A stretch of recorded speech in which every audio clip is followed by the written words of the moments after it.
Hey there, I'm Melissa Batt, the host of Priorities on Purpose, a podcast for overwhelmed women who are tired of going through the motions. You know there has to be more to this life than the cycle of numbing out, scrolling social media, exhausting yourself with a never-ending to-do list, and still feeling like a failure at the end of the day. You have hope that tomorrow will be different, and I'm here to help you make sure that it actually is. I'm a Christian life coach, and on this podcast, we talk all about intentional living, mental health struggles, and tangible ways to be the best versions of ourselves with Jesus at the center. I promise to be your hype girl and biggest cheerleader as I share simple strategies to help you get out of your rut, eliminate distractions, and live the life you were created for. Are you ready to go beyond existing and learn how to truly live? Put your earbuds in and let's get to it, friend. Hey, welcome back to another episode of Priorities on Purpose. I'm your host, Melissa Batt, a Christian life coach and faith mentor. And today we're going to talk about one of the things that I do every single year. I've been doing it for a few years now. I think I started it in 2021 through someone I follow on Instagram. I cannot remember who it was. It may have been a girl named Blake. If you follow her, she shares a lot of good stuff. But when she shared it, I just knew, oh, this is good. And I remember like screenshotting the prompts and knowing like, I've got to do this. So I've been doing it ever since. You can do it a lot of different times. I normally do it at the beginning of every year.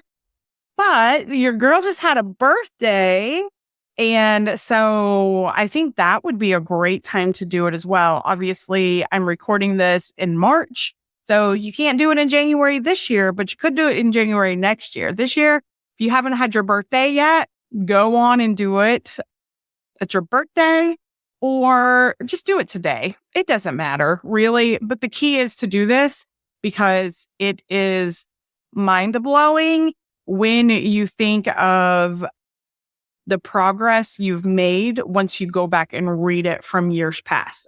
This little process is basically helping you find the lessons of the last year, okay? It's very simple.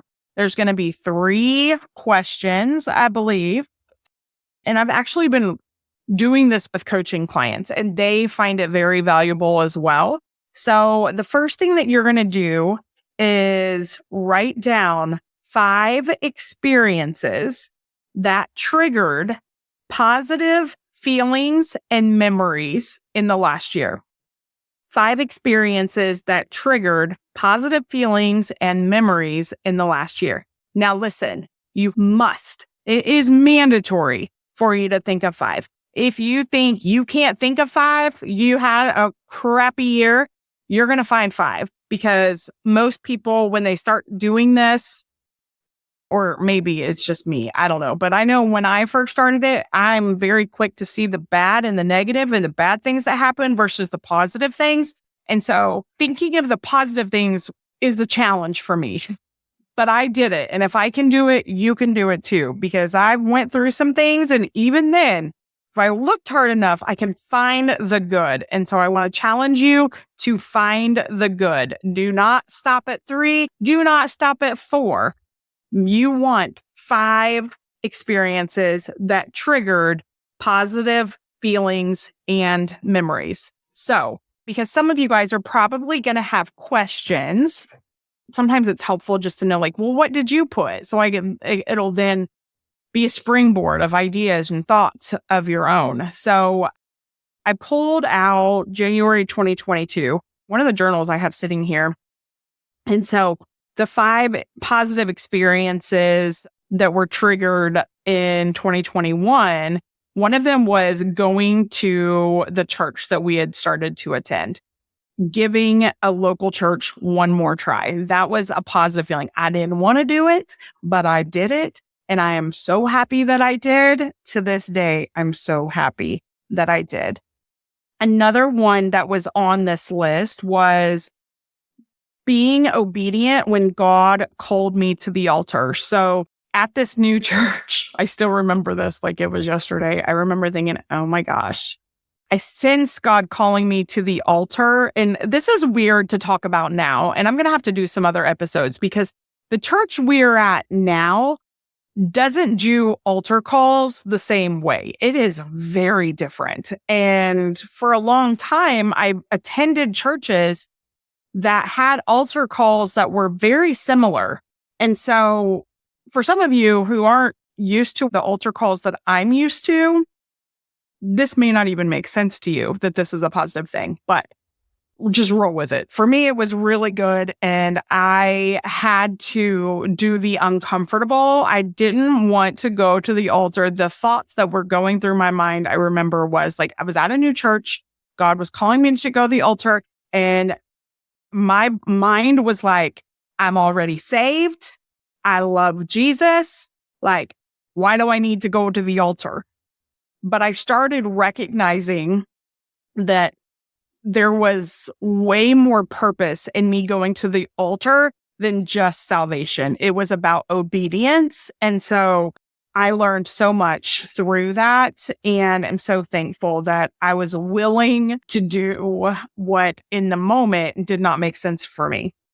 Another thing that I did that triggered positive feelings and memories in 2021 was doing new things. So that year, I challenged myself to do something new every single month.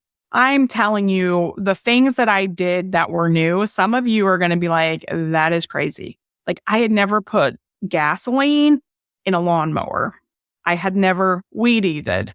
I didn't know how to use a chainsaw. I used a pressure washer for the first time. Like, some of it was so silly, but for me, it was such an adventure and it was so fun. And I was like, dang, I can do this. Driving over a bridge. There was just a lot of things that I did that I'd never done before. Wasn't that it was hard things or big things. Some of them were very simple, but I thrived in those experiences. That was 2021. I thought I'd pull up this year's because I've already done it, obviously, for this year. And so 5 experiences triggering positive feelings in 2023. I spoke up and used my voice like never before to my pastor, to my cousin, to my grandma, to my coach, and to those grieving my grandma. So I was able to talk with my grandma and lead her to know Jesus at the end of her life. I was able to have a conversation and confront a cousin about some things that had happened when I was a child. It sounds silly for some of you to be like, you spoke up to your coach. I'm not even kidding you when I tell you the amount of anxiety and shame I felt about talking about some things that I'd never talked about with anybody. I'm a pretty real and transparent person, but there are some areas where I'm definitely more guarded. And so to let her in on exactly what I was feeling, and some of it was that I thought I might need to go to rehab for disordered eating.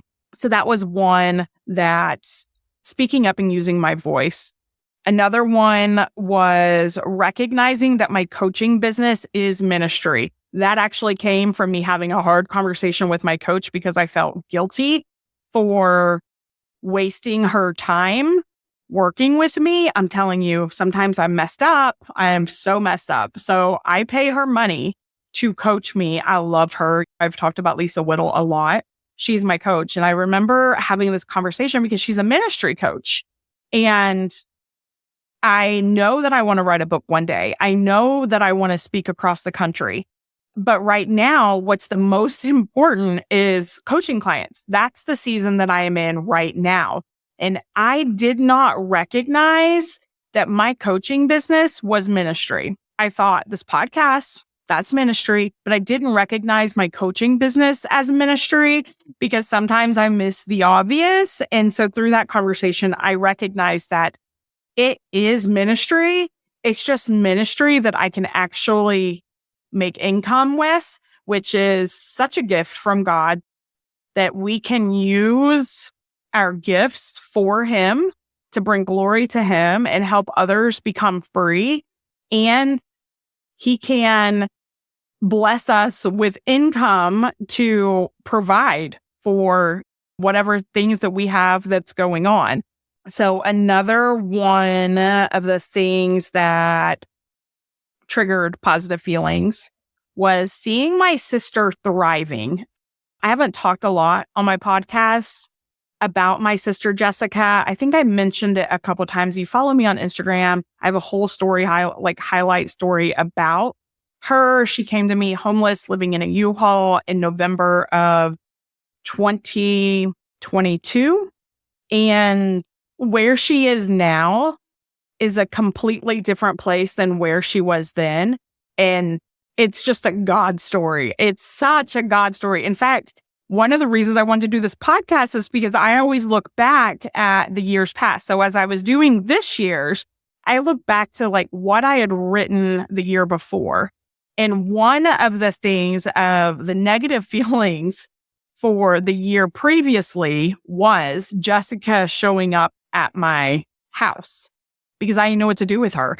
And she was living, like I said, she was living in a U-Haul. She was homeless. She had so many mental health issues and was unmedicated for everything that she should be medicated for.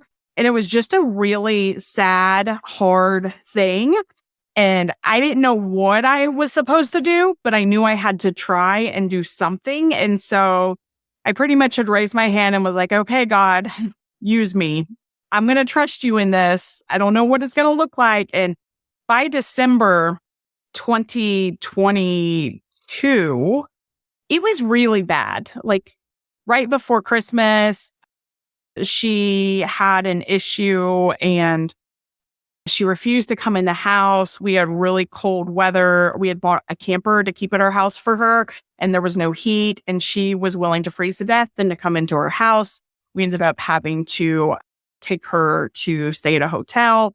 And so it was really bad. This year, again, I want to remind you that seeing my sister and what God has done in her was one of the top 5 things that blew my mind in a positive way last year. I mean, this girl is going to church without me. This girl has quit smoking. This girl is taking her medication, which is a shot, by the way. All this time, we all thought she just didn't want to take her medicine, but it was that she truly couldn't remember to take it. And so we found someone who could give her medication in a shot form. I know some of y'all nurses and medical people are probably like, that is not the right terminology. I'm not a doctor or a nurse. And I just took her to her appointments. That's all I did, and talked to them. So anyway, she is thriving. She hasn't thrown any fits. And I'm telling you, when she threw a fit, like she was threatening to commit suicide, it was really bad. Okay. And she hasn't done that in over a year.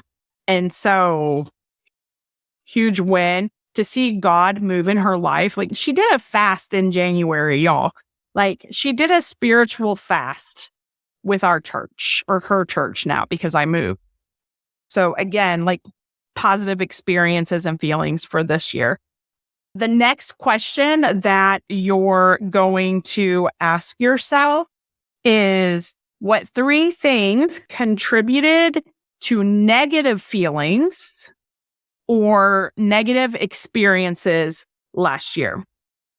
In the last year, what are 3 negative? Listen, only 3. Some of us can definitely think of more than 3, but I want you to think of like the 3 things that are like the worst. If you have 4, fine, write the 4th. But I feel like we have more struggle writing the positive than the negative. So I want to challenge you to do the negative. And so here's some examples from 2021, okay, that I had written.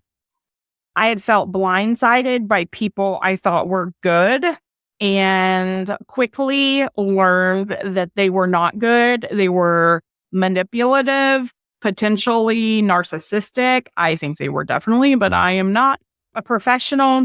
Worrying about family who had COVID the year before. My mom had COVID. My dad had COVID. My grandma, I think, had COVID. So that was a lot. And then another negative feeling was related to our finances. We had bought a gym, and in buying that gym, we took money that we probably shouldn't have taken to invest in it, knowing that it was a good deal and a good business decision and that we would get our money back quickly because the gym was already making money. It wasn't a new gym. It was an already established gym. And so we were going to make bank. Great decision until you are in a partnership with people that are very manipulative. So they ended up refusing to let us have our profits. And so money was very tight. And at the same time, my husband had went into business with his boss. And so he was worried he was going to lose his job. He didn't want to work there anymore. We spent the whole year with him trying to find another job. It was just a lot. That was the negatives from 2021. Negatives for last year. Losing my grandma was a big one. I had wrote losing my grandma, but before that, it was going to help take care of her. I had so much fear in allowing myself to be gentle. So there was a lot of feelings, deep sadness, guilt for not appreciating what I had, fear of not feeling capable. I think you can go back and listen to a couple of the episodes where I talked about going to help my grandma. Man, I'm telling you, it was rough and it was really sad losing my grandma, but there was so much healing in it. But it was still negative, obviously. We never want to lose somebody. Another negative for 2023 was coming to the realization that the season is changing. I'm currently no longer living near all of my kids. I had to realize they're growing up and they're going to be making their own plans and starting their own traditions. And it's time for mama to step back a bit. That was really hard for me. And we now live 2 hours away from our older two. And they are both, one is getting married in a couple months, and the other one is going to be married within a year. He's in a serious relationship. They're talking the engagement. I'm sure it's not going to be long before they take those extra steps. And so I'm recognizing that they're their own person. They don't have to listen to me anymore.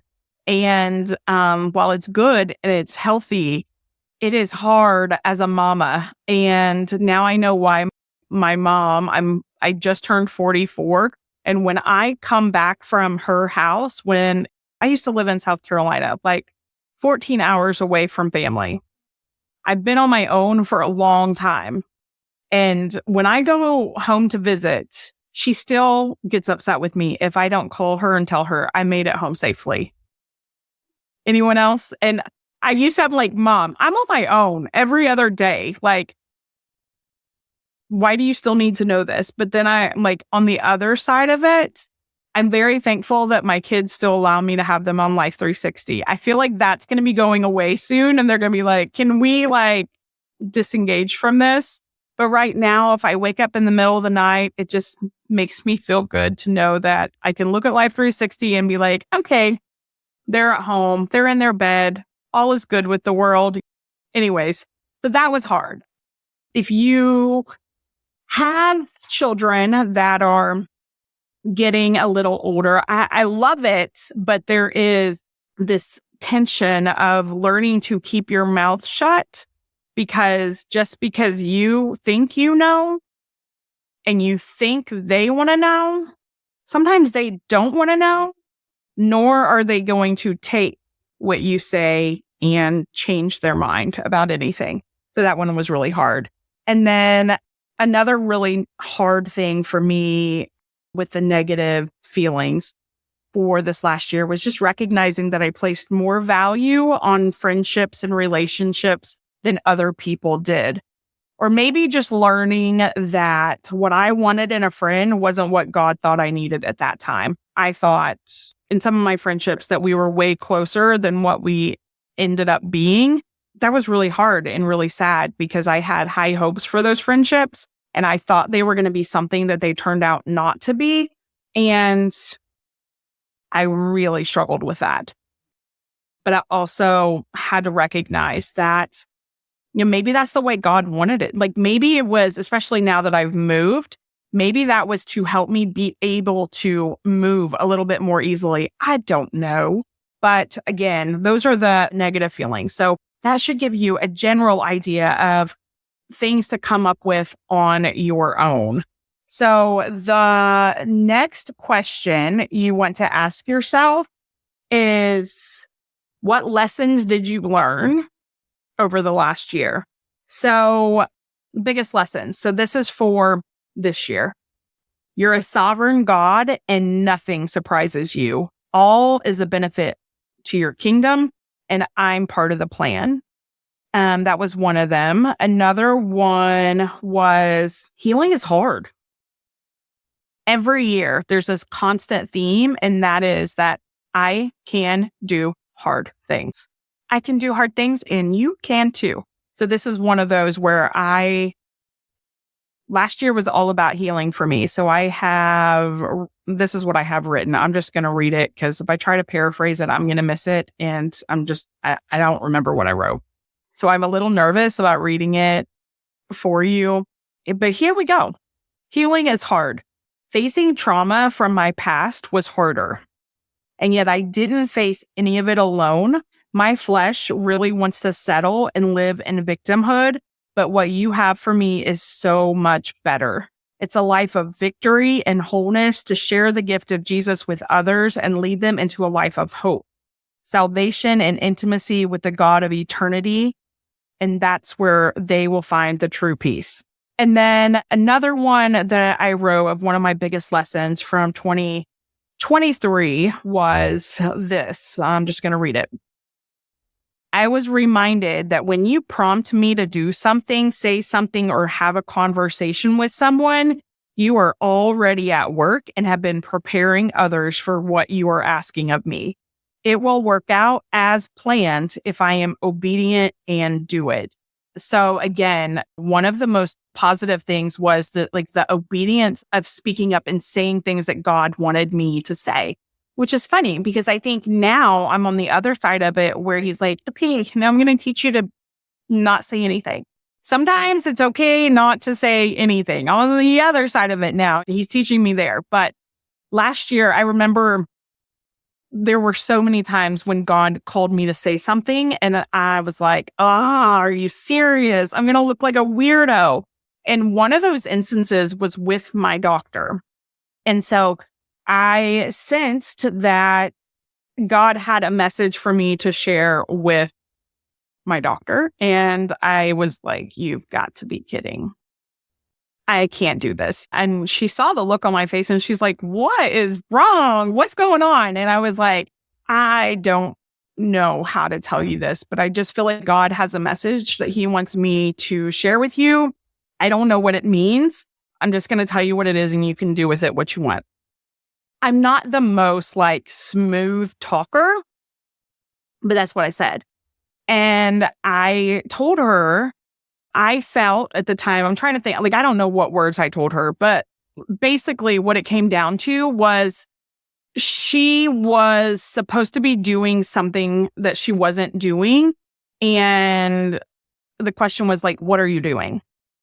Is that this isn't what you're supposed to be doing. And it was related to her job in the medical profession. Okay. Do you understand? Someone who went to school for a really long time. And here I am questioning that. Little weird. Didn't want to do it. But I did because I knew that was God. I would never say something like that to somebody. I'm like, are you kidding me? No, I wouldn't say that. That's how I knew it was God. And so when I told her that, she got a little emotional. And she was like, you have no idea how much I appreciate you saying that. She didn't tell me a lot of details or anything, but she was like, it's something I've been thinking about a lot. And I really needed to hear that. And I was like, okay, like awkward, not a moment that I was super comfortable in. I was just being obedient. Like that was it. It was obedience, not yay, me. And so I tell you this because this was the lesson for me. I knew then just by how emotional she got that God was really working on her. But later I will tell you that I got a letter in the mail from the doctor's office where I went saying that she was resigning and was no longer going to be practicing and that I was going to need to find another doctor. Are you kidding me? Are you kidding? Like, my mind was blown. And again, I'm not saying I'm the reason she left or did that, but I do know that God used me to reaffirm or something. You know what I mean? Like I had this tiny little piece of that because I was willing to be obedient. And again, mind blown. And so just this reminder and the lesson of if God tells you to do it, he's already working it out. Like you're not just supposed to look like a crazy person. And so many times like we get stuck in that fear of like, I don't want to look like a weirdo. So anyways, that was a huge lesson. Another one was transitions matter. This one's really good. I could do a whole podcast episode on just these lessons that I learned. And maybe if you guys want me to, I can go into a deeper dive because these are really good. But these are like, would be longer episodes on how I got to learn this, right? So this one says transitions matter. If I were truly to skip to the good part when we want to fast forward, we would miss some of the greatest moments and lessons God has for us. There's purpose in the waiting. So that was because I struggle a lot with the transition of things. I have a lot of stuff that I am still working out to this day on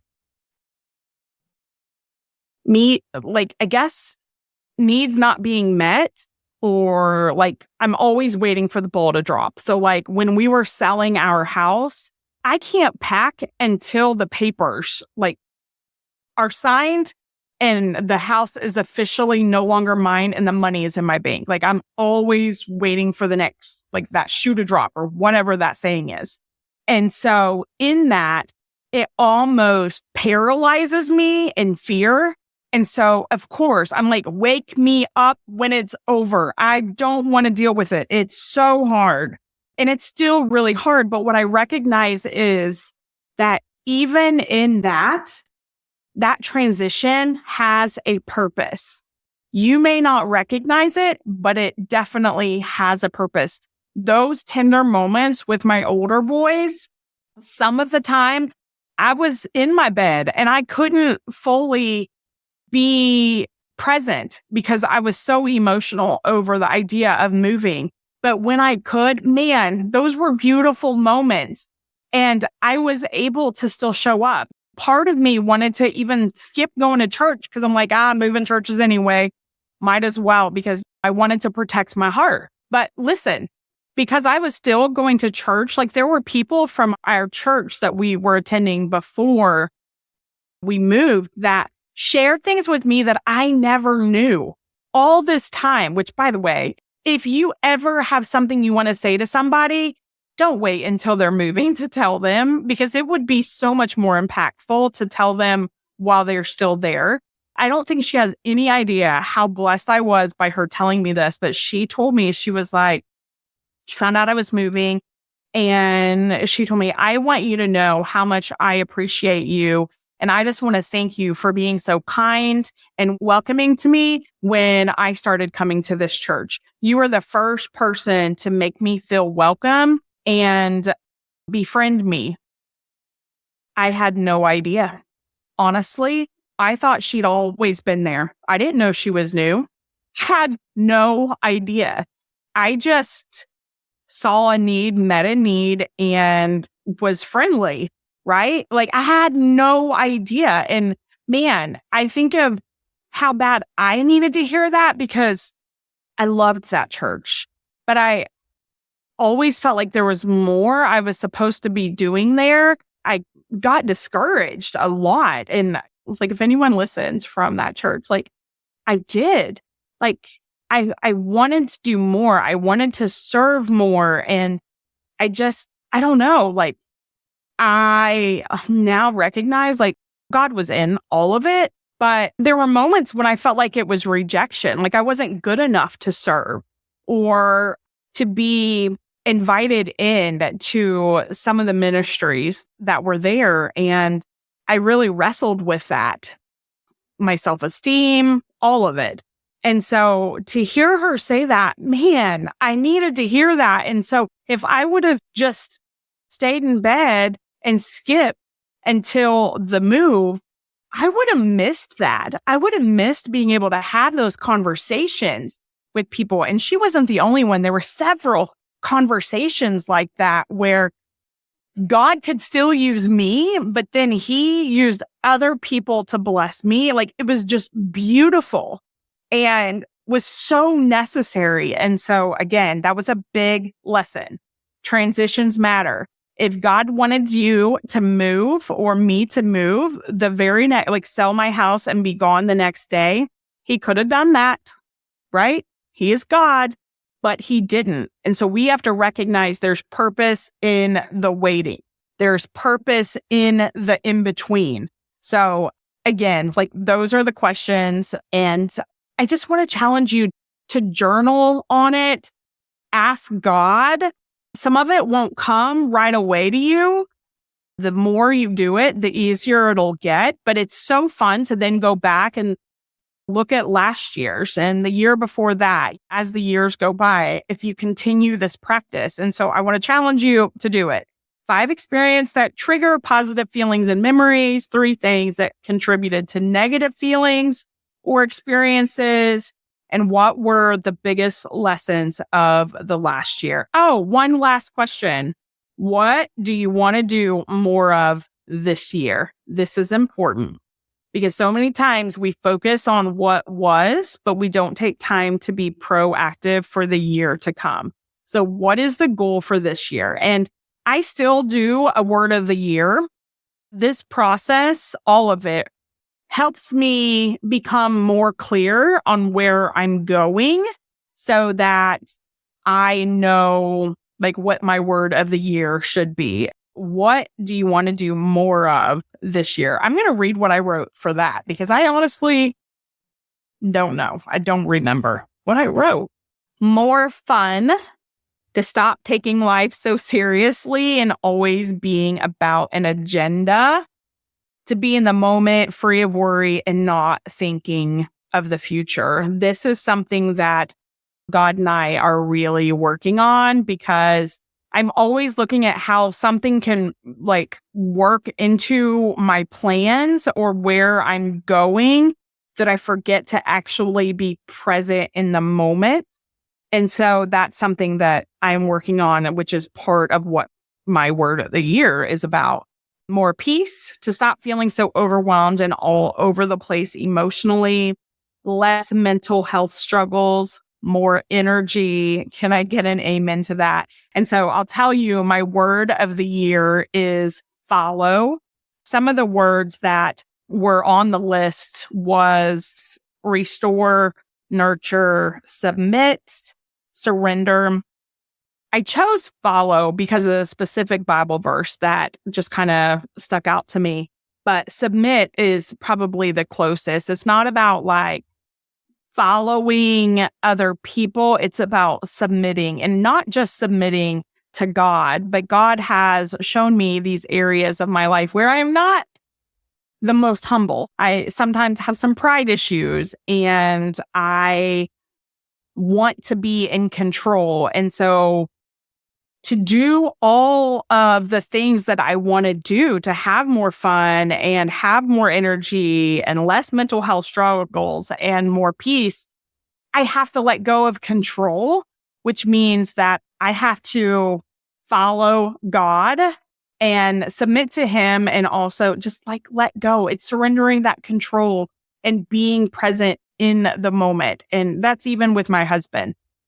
Sometimes I like to be the one in control. And God is like, nope, we're not doing that anymore. I think for a season it was necessary. It's no longer necessary. Therefore, I am not to be the one in control. And so I'm going to have way more joy. I'm going to have way more fun, more peace, more everything, except for the mental health struggles when I surrender and be present in the moment, following Jesus and denying myself. And so the Bible verse, I think I read it on another episode as well, but I'll read it to you again. Luke 9:23.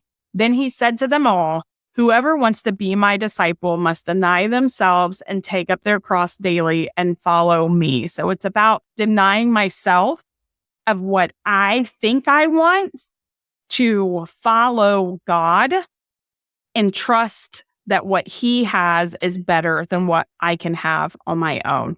All right. So that's it for this episode. I hope you enjoy it. I hope you use these questions, journal prompts, and process some of your feelings, some of your emotions, and what God is doing in your life. And send me a DM on Instagram. Let's connect and share with me if you have any birthday traditions or beginning of the year traditions like this that you do. If you do a word of the year, I want to know that as well.